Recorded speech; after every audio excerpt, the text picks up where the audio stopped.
Unlike many attempts to look at religion as largely demanding conformity, I would look at religion as starting with difference. That if there is a religion one, it begins right in the beginning with somebody which is already there, with which it says, I have a disagreement. Radhakrishnan, in his magnum opus, Indian Philosophy, volume number 1, spends 272 pages to show that Buddhism is an extension of Hinduism, or Buddhism is nothing but Hinduism, or Buddhism is a corrupted version of Hinduism, or like this. He says, Buddhism is essentially psychological, logical, and ethical, and not metaphysical. Okay? He first emphasizes the special and novel aspects of Buddhism, noting the shift it brought about and acknowledging his contribution. He, however, goes on to make his move to undermine the position of Buddhism. And this is what he says. What was there when Buddhism came, according to Radhakrishnan, was not a strong Upanishadic Brahminical tradition, but a very weak and collapsing, decadent Brahmanism. Then he goes on to say that it is not an absolutely original doctrine. Buddhism, I quote, is no freak in the evolution of Indian thought, and Buddha did not break away completely from the spiritual ideas of his age and country. And then he says that there is something very, very problematic about Buddha. He writes, open revolt against the conventional legalistic religion of the time is one thing. To abandon a living spirit lying behind it is another thing. What Buddha was rejecting is not a living tradition, but something that is dead and gone.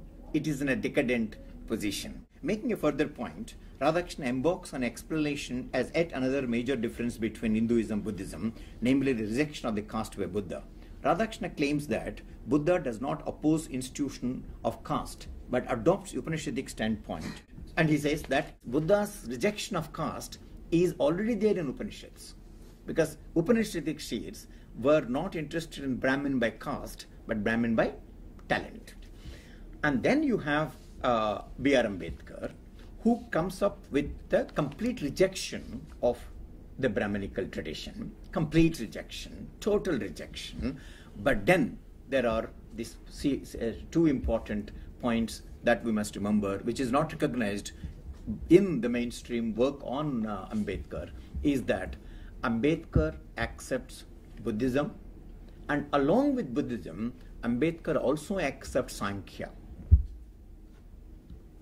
And he says that Sankhya is the first, scientific philosophy of the world.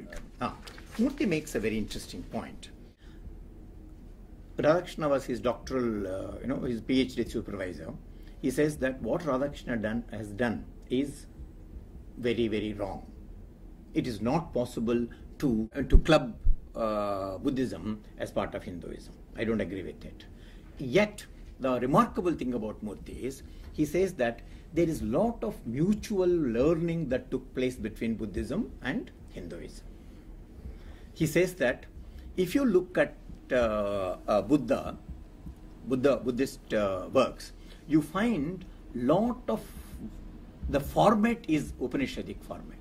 He also looks at how, for instance, Hinduism learned from Buddhism.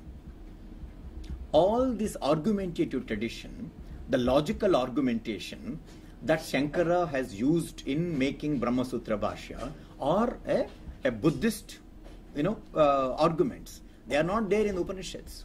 But what is unresolvable is the difference between Buddhism and Hinduism, namely Atmavada and Anatmavada.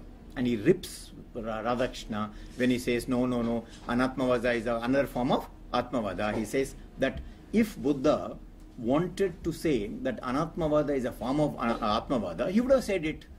Why are you attributing to Buddha what he has not said? And why are you not taking what you said very seriously? There is a need to identify and nurture the differences that are available. There is a further need to debate these differences on reasonably objective and common grounds are one aspect of the debate. In a debate, the participants only claim what is truth. What is truth is adjudicated not by the participants but an outsider. An outsider could be an expert, or as in democracy, it could be the common person.